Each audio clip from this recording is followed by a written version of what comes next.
Est-ce mal de promouvoir ces bonnes actions sur les réseaux sociaux? Il n'y a aucun SDF en Serbie. Il n'y a pas une personne qui dort dans les rues. Moi, je suis dans l'entraide, on m'a toujours aidé, donc je continue. Je vais un peu loin des deux côtés où j'ai fait kidnapper une petite fille.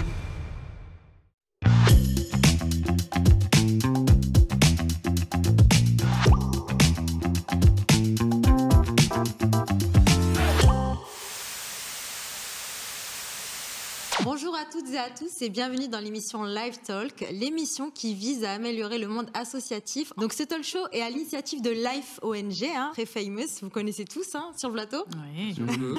Donc c'est une organisation non gouvernementale qui depuis 14 années œuvre à travers le monde. Donc Life, depuis 14 années, a construit des milliers de puits, s'est déployé dans 25 pays et a distribué 50 millions de repas aux nécessiteux grâce à vous.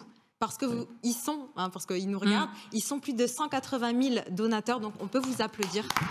Bravo. Alors, comme vous le savez déjà, Life est une association dynamique, innovante, transparente et ouverte aux débats et aux sujets controversés. D'ailleurs, de nombreuses personnalités soutiennent activement et bénévolement l'association. Donc, on a Mokobé, on a Adèle Exarchopoulos et Samia Orozman. Donc, si vous aussi, qui nous regardez, vous souhaitez faire un don à l'association, c'est possible. Il vous suffit de cliquer dans le lien en barre de description. Et grâce à vos dons, l'association pourra continuer à renforcer ces 4 volets d'action, donc qui sont premièrement l'accès à l'eau, à l'hygiène, à l'assainissement, la sécurité alimentaire, l'accès à l'éducation et la protection de l'environnement. Alors aujourd'hui, je suis entourée d'invités de qualité et on va parler d'un sujet qui ne manquera pas de faire débat. Donc on va vous présenter un par un. On va commencer par les femmes, d'accord? Donc Aziza Hatif, donc tu es thérapeute spécialiste en victimologie et mémoire traumatique. Oui, tout à fait. Est-ce que tu peux nous expliquer ton combat? Bienvenue. Merci beaucoup. Je suis honorée d'être ici parmi vous. Alors, la mémoire traumatique et la victimologie, c'est un domaine bien particulier où je prends en charge des personnes qui ont vécu des choses très, très graves et qui n'arrivent pas, en fait, à passer le cap du retour à une vie normale. En tout cas, normalisé, un fonctionnement normalisé. La particularité, c'est que ça fait appel aux neurosciences et à quand même une solidité d'esprit parce qu'on entend le pire versant de l'humanité en fait à travers ces témoignages et je suis ravie en fait de ce que je fais parce que je vois la lumière de nouveau dans le regard de ces personnes-là et notamment des femmes en fait et je vois que ça avance et que ça bouge. Bon, mais félicitations à toi, c'est un honneur de te recevoir. Merci. Donc ensuite, on a à côté de toi Walid Daoudi, qui est médecin urgentiste, vice-président de l'association Sans Frontières et détenteur de la famous compte TikTok Dr Dodi. Comment tu vas? Bonjour Siam, ça va très bien, merci. Merci d'être là. Merci pour l'invitation, c'est un plaisir de partager ce moment-là avec vous. Voilà, donc effectivement, j'ai un petit compte TikTok Dr Dodi où le principe en fait c'est pour un peu comprendre ce qui s'est passé pour la création de ce compte, c'est que je me suis rendu compte en bossant typiquement aux urgences qu'il y avait énormément de cas qui nécessitaient juste une connaissance toute bête de la médecine pour éviter de gravissimes conséquences et en fait ça me posait problème d'avoir des mésinformations, etc. Et donc l'idée c'était de créer ce compte pour faire passer des messages médicaux et éviter d'avoir des drames qui peuvent être évités juste avec des petits messages. Ouais, ben merci d'être là. Super. Franchement, merci d'être là. Et en plus, il est très, très actif au niveau associatif. On en parlera dans l'émission. Nabil, comment tu vas? Ça va, merci. Alors, Nabil, vous avez vu à sa carrure que c'est un athlète, bien sûr, déjà. Merci. Alors, il a plus d'une corde à son arc parce que Nabil, il est créateur de vidéos, mais surtout d'émotions, comme il le dit si bien sur son compte Instagram. Exactement. Donc, tu fais pas mal de contenu et d'expériences sociales. Qu'est-ce que c'est qu'une expérience sociale? C'est véhiculer une émotion, montrer une séquence pour montrer la réaction des gens, qu'elle soit bonne ou mauvaise. Et c'est véhiculer des émotions, comme je le disais. Et surtout, je suis un créateur de contenu, je ne suis pas un influenceur, ça en reviendra plus tard. Et bah voilà, je suis très heureux d'être parmi vous. Et futur acteur aussi, parce que il aimerait plus tard être dans le cinéma. On aimerait bien. Tout le mal qu'on te souhaite. Merci beaucoup. Donc ensuite, on a notre Benjamin de la bande. C'est un grand honneur de te recevoir aussi. Yovan Piginet, donc toi, tu es fondateur de la célèbre plateforme étudiante Delivered. Tu as aussi créé un pop-up store qui s'appelle Dressed, qui est 100% gratuit pour les étudiants dans le besoin. Et tu es président de l'équipage solidaire. Comment tu fais à 23 ans pour être sur tous les fronts comme ça? Disons que c'est de l'organisation. Mais je suis ravi d'être là. Franchement, on va passer un très très bon moment. Et accessoirement, je suis aussi étudiant à côté en master de droit. Eh ben. Waouh. Donc il a des bonnes journées devant lui. En tout cas, félicitations en tout cas pour toutes tes actions. Est-ce que tu peux dire juste brièvement ce qu'est chaque chose, donc Delivered? Tout à fait. C'est une application, c'est comme Deliveroo. C'est ça. Voilà, on va pas mentionner. Sinon, il faut qu'il nous fasse un petit chèque. Mais c'est une application pour les étudiants où ils peuvent venir prendre des repas gratuitement. C'est ça, exactement. En fait, à l'origine, il y a l'association Équipage Solidaire qui est du coup elle-même détentrice des deux projets que sont Dressed et Delivered. Et Delivered, c'est une plateforme de livraison de repas à destination des étudiants en situation de précarité. Donc le principe, il est extrêmement simple. En fait, on récupère des invendus auprès de grands groupes, auprès de commerçants, restaurateurs, traiteurs, qu'on va ensuite centraliser dans nos entrepôts. On va en faire des kits et on va livrer ces kits aux étudiants inscrits sur la plateforme. Donc l'idée, c'est vraiment de venir en aide à ces personnes. Génial. Et d'adresser aussi un autre type de précarité avec le lancement de Dressed en permettant à des étudiants de pouvoir se vêtir, exactement, tout à fait, pour développer différents volets, quoi. Et bravo à toi. Bravo. Merci beaucoup. Bravo. Donc voilà une belle brochette de gens motivés parmi nous, donc qui œuvrent pour l'humanité à leur manière. Et donc ensemble, nous allons débattre d'un sujet qui est très important. Et vous aussi, vous pouvez débattre de ce sujet dans la barre des commentaires. Donc roulement de tambour. Alors le sujet du jour, c'est: est-ce mal de promouvoir ces bonnes actions sur les réseaux sociaux? Donc je pense que chacun d'entre vous a un avis sur cette question. On va faire un petit tour de table avec la question suivante. Est-ce que vous êtes des adeptes de cette pratique de promouvoir justement ces bonnes actions sur les réseaux sociaux? On va commencer par Nabil. Moi, je suis un adepte de ça. Je m'en cache pas. De toute façon, on le sait, oui, bien sûr. Ça fait des millions de vues, c'est repost et repost. Non, parce que moi, je trouve ça bien, justement. Ça peut inciter les jeunes à s'y mettre. Ouais. Moi, je suis dans l'entraide, on m'a toujours aidé, donc je continue. Et puis, chaque compte qui reposte mes vidéos, elles sont monétisées pour eux. Tout ce que je souhaite, c'est que ces gens-là soient en galère et que ça leur donne un peu d'argent. Donc non, je trouve que c'est une bonne chose. Après, c'est sûr que si c'est pour détourner des choses derrière, bien évidemment que non. Mais là, il n'y a rien à détourner. C'est pour dire aux gens, on est des humains, faut qu'on s'entraide et c'est tout pour moi. Donc toi, tes vidéos monétisées, tu les reverses à des associations et tu aides aussi... Alors non, moi mes vidéos elles peuvent pas être monétisées parce qu'il y a une bande son derrière. D'accord. Par contre, eux ils me les prennent et ils changent la bande son. D'accord. Moi je les laisse. Ah, donc ça t'est déjà arrivé, ouais. Bah, tant que le message est bon, c'est ce qui importe. Okay. Moi je pense qu'il n'y a rien de mal en soi dans ça. Je reçois très très peu de messages, mais c'est vraiment style mais peut-être 2%. Mais sinon le reste c'est que de la bienveillance. Bien sûr. Moi je vois aucun. Au contraire, si on faisait tous ça, on s'y mettrait tous. Oui. Ouais.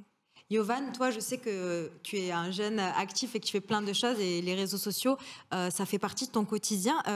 Quelle place prend les réseaux sociaux dans ta vie? Alors, dans ma vie... Comment tu utilises les réseaux sociaux au quotidien? Moi, je pense que les réseaux sociaux aujourd'hui, alors forcément, comme tout outil, il y a des biais, mais en l'occurrence, pour nous, pour l'association, ça a été vraiment ce qui était à l'origine du lancement de la plateforme. Ouais. Pour la petite histoire, moi, en fait, quand je suis rentré en prépa, j'ai commencé à faire des vidéos sur mon quotidien pour démystifier un peu l'idée qu'on se faisait d'un étudiant en prépa qui finalement ne peut pas sortir, qui travaille tout le temps. Et j'ai commencé à avoir une certaine audience et j'avais déjà un engagement associatif en parallèle au Secours Populaire. Et en fait, j'avais à cœur d'impliquer ma communauté parce que je voyais qu'il y avait une volonté de s'impliquer. Et souvent, dans les grosses structures, on est un peu tributaire des décisions qui viennent d'en haut. On ne peut pas forcément donner ses idées, ce qui est tout à fait normal. Et donc, je me suis dit que, fort de cette expérience, je pouvais créer ma propre structure pour justement ramener ma communauté. Et encore une fois, on est une génération qui a un rapport très particulier aux réseaux sociaux. Et je pense que les formes d'engagement, elles évoluent beaucoup. Et en l'occurrence, ça permet de toucher un autre public parce que les jeunes, ils sont sur les réseaux sociaux et c'est eux qu'on cherche à toucher et aussi à engager. Donc, c'est un moteur Donc c'est un moteur, donc tu t'en sers vraiment tous les jours. Et qu'est-ce qui t'a inspiré aussi, pour revenir brièvement sur ton histoire personnelle? Tu me disais que tes parents étaient un peu partis du monde associatif. Ouais, tout à fait. Mes parents, ils ont toujours baigné dans ça. Et ben, en vrai, quand ma mère elle est arrivée en France, en fait, elle est serbe.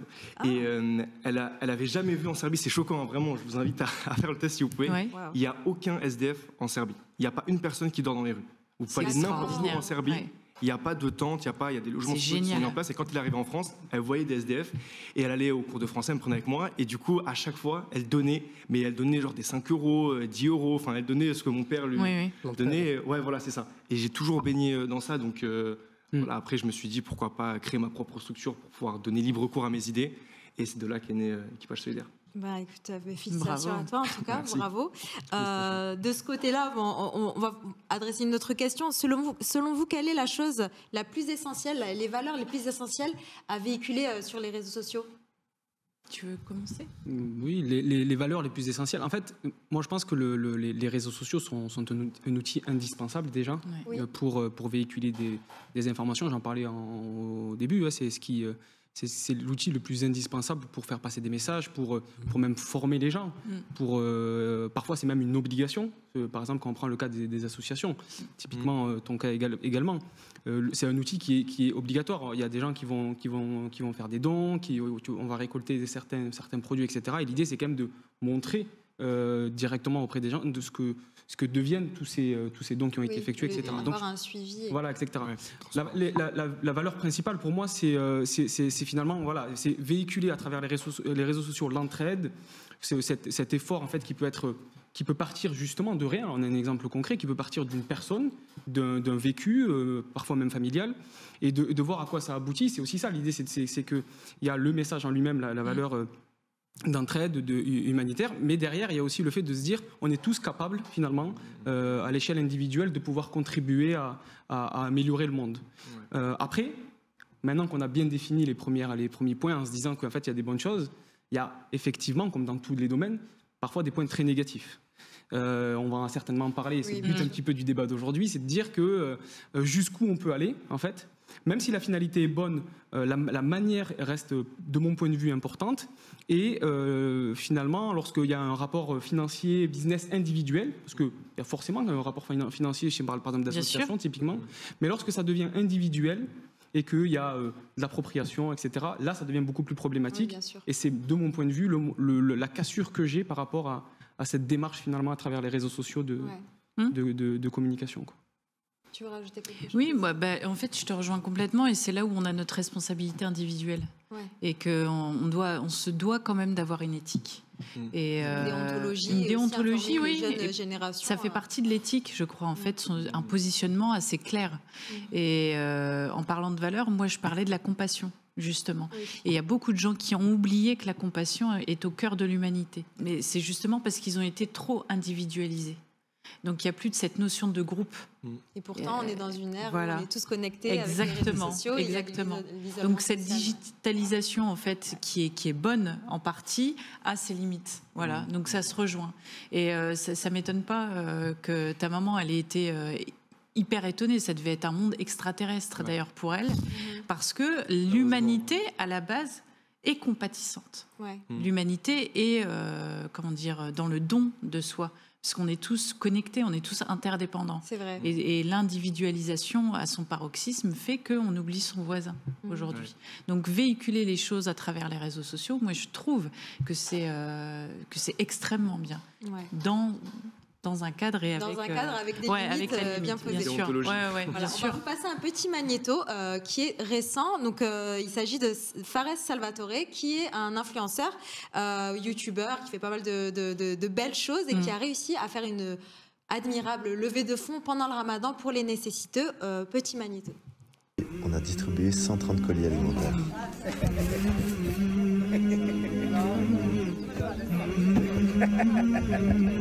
My bro. Ok. Habibi, ça va, tu vas bien? Alhamdoulilah, la famille, ça va? Tout le monde va bien? Ah, je vous fais ce snap parce que je suis trop content. Regardez. Regardez, on est à combien? Oh, 134 000 €. J'ai même pas eu le temps de vous remercier d'avoir dépassé la barre des 100 000 €, qu'on est à 130. En gros, on a fait 34 000 € en plus. En gros, en 24 heures, on a fait 135 000 euros. Je sais pas si vous vous rendez compte à quel point... Oh là là, qu'est-ce que c'est beau. Alhamdulillah, ah, je vous aime, merci. Donc voilà, vos réactions sur plateau, qu'est-ce que vous en pensez? Donc c'est un exemple des choses positives à faire sur les réseaux sociaux. Nabil? Magnifique. Ouais, magnifique. Et là, comme tu sais, on le disait en off. Actuellement, il est à 650 000. Hein. Ouais, voilà. Franchement, magnifique. Fares, t'as géré de fou, l'équipe qui est autour aussi, les gens qui ont donné. Merci à vous, c'est vraiment magnifique. Je sais pas d'autres mots. Ouais. Ce qui est beau, c'est que c'est en indépendant. Moi, c'est ça tout de suite qui est... Franchement, c'est fort. À lui tout seul, il a réussi à... Non, c'est fort, c'est justement prendre une communauté et promouvoir une cause. Et non, franchement, c'est beau. Ouais, non, et on voit à travers son visage, son émotion. En fait. Voilà, on arrive à lire que c'est sincère, qu'il est profondément ému. À travers le contenu que tu fais. Tu vois, si tu es quelqu'un qui a le doute, tu feras peut-être ça une fois, mais tu feras pas ça deux fois. Exactement. Ouais. Et toi, est-ce que ça te rappelle un petit peu une de tes actions que tu... Quelle a été l'action dont tu étais le plus fier? Parce que je sais que tu en as fait pas mal. L'action dont j'ai été la plus fière. Et où tu as eu le sourire comme Fares, tu vois? C'est une bonne question. En vrai, je dirais que quotidiennement, vu que moi je filme beaucoup les coulisses de l'association et je fais principalement ça, à chaque fois qu'il y a une personne qui nous rejoint et qui me dit ouais, je suivais tes vidéos et franchement c'est incroyable, ça m'a grave donné envie de vous rejoindre, j'ai cette petite fierté de me dire ouais, franchement en vrai ça sert pas à rien parce que derrière en fait montrer le quotidien, l'ambiance, etc. Ça permet de ramener des gens aussi sur le terrain qui n'avaient pas forcément cette velléité de s'engager mais qui à travers les vidéos se disent en vrai franchement c'est cool, ça peut être bien de le faire et parfois c'est souvent même c'est leur première expérience associative avec nous et ouais c'est une petite fierté à chaque fois. Après il y a eu des plus grosses fiertés, le lancement de l'application, les stats aussi parce qu'on parle beaucoup bien sûr sur vous êtes combien aussi maintenant de bénévoles dans ton association? On est un peu plus de 1000 à travers la France. Comment? Un peu plus de 1000. 1000 C'est génial, bravo. Super. Ah, bravo. Donc, et t'es déployé dans combien de villes en France? On est dans 13 villes en France. Oh, c'est bien. Franchement, bravo. Merci beaucoup. Oui, bravo. Bien joué. Merci. Ça fait plaisir. Alors, j'ai une question. Non, vraiment bravo. Est-ce que vous avez déjà vécu un moment marquant ou choquant pendant que vous étiez en train d'aider, par exemple, les maraudes? Toi, je sais que toi aussi, tu as fait des actions humanitaires. Moi, à titre personnel, donc j'ai eu un moment, en fait, donc dans la part associative, j'ai eu plusieurs moments. Donc je suis vice-président de l'association Sans Frontières d'Aoudi Nisrine, qui est en fait gérée par ma sœur. Et au départ, en fait, dans cette association, j'avais un rôle médical, en fait, où on a fait plus de 25 missions, où en fait on aidait différents pays. On a fait vraiment tous les pays où on envoyait du matériel médical.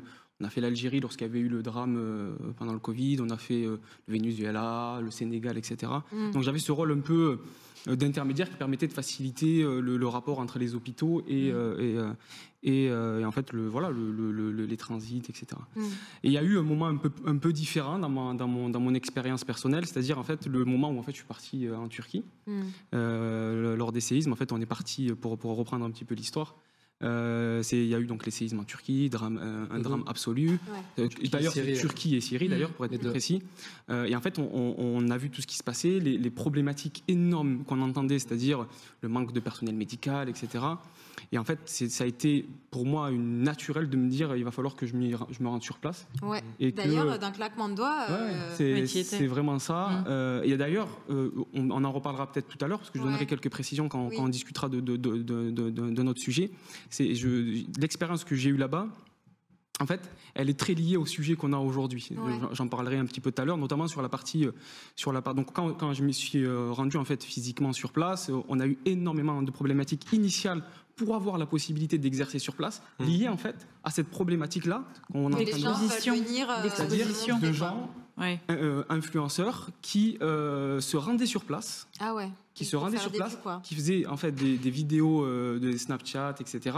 Et qui en fait restaient vraiment, c'est factuel, c'est-à-dire que nous, c'est pour ça qu'on avait eu un problème pour avoir, parce qu'il y a des gens qui se faisaient passer pour des médecins, juste pour aller faire des photos ou des vidéos sur place pendant 1 ou 2 jours. Et ensuite repartir et véhiculer le message d'aide apportée, etc. On a eu vraiment cette problématique, donc on a mis énormément de temps à avoir une autorisation à cause de ça. C'est ce qu'on se disait tout à l'heure. Et par exemple, l'endroit où je suis allé, moi, c'était vraiment un endroit où il faisait moins 20 degrés. Donc il y a eu cette première problématique, et la deuxième problématique qui était liée en fait au fait que des conditions en fait qui étaient difficiles et qui faisaient qu'en fait il y avait un turnover important et les gens perdaient du temps à délivrer des autorisations parce que les gens restaient que 2 jours.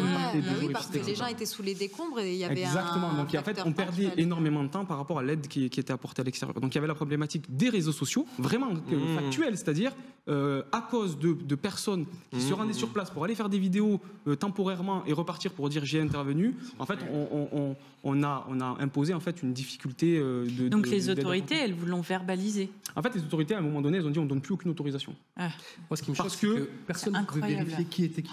En fait, il faut s'imaginer que c'est un drame absolu. Oui, voilà. Il faut gérer en fait des effondrements catastrophiques. Il y a énormément de morts.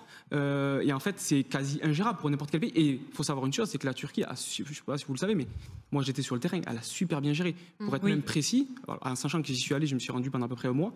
En fait, tout était super bien géré. Et nous, en fait, on a été des éléments supplémentaires.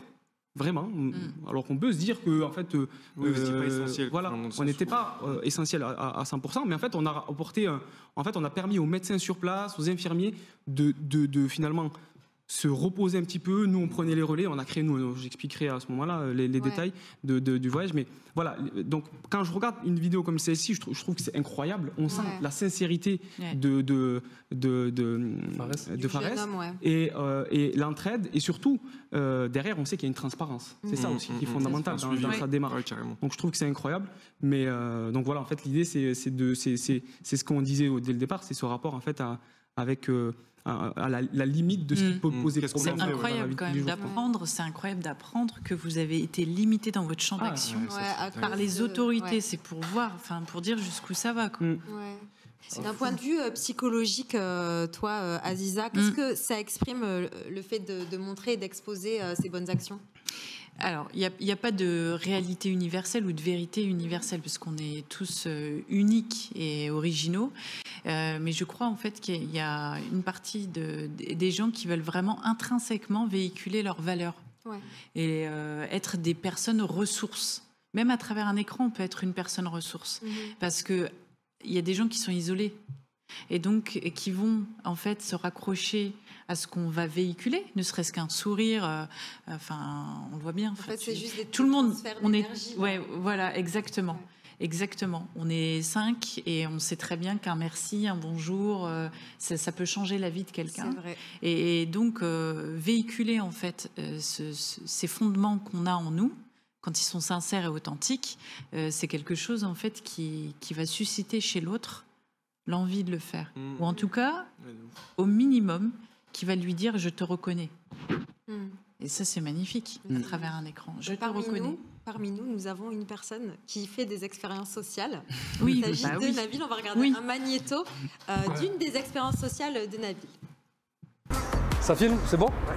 1, 2, 3. Salut tout le monde. Aujourd'hui, vidéo spéciale. Il y a quoi de plus précieux dans ce monde ? Le temps, et la deuxième chose, l'argent. Donc ce qu'il faut, c'est donner de l'argent à un pauvre. C'est très important ça. Lui, c'est un sans domicile fixe, il a rien. Donc je vais lui donner 20 €. Et n'oubliez pas, les bonnes actions, Dieu vous le rendra. C'est très important, le karma. N'oubliez pas, c'est très important. Tenez, monsieur. Merci beaucoup, monsieur. Merci beaucoup. Avec plaisir, monsieur, avec plaisir. Par contre, s'il vous plaît, pas de caméra, pas filmé. Ouais, il n'y aura pas de caméra. Tu peux couper, s'il te plaît, il n'y aura pas de caméra. T'sais. Par contre, monsieur, juste... Merci beaucoup. Oui, avec plaisir, monsieur. Ça, c'est pour vous, d'accord ? Ok ? Tu fais quoi ? Comment ça, je fais quoi ? Tu fais quoi ? Je reprends juste mon argent. Ah non, mais quand tu filmes, genre, tu lui donnes de l'argent et là, on coupe la caméra, tu lui enlèves la thune.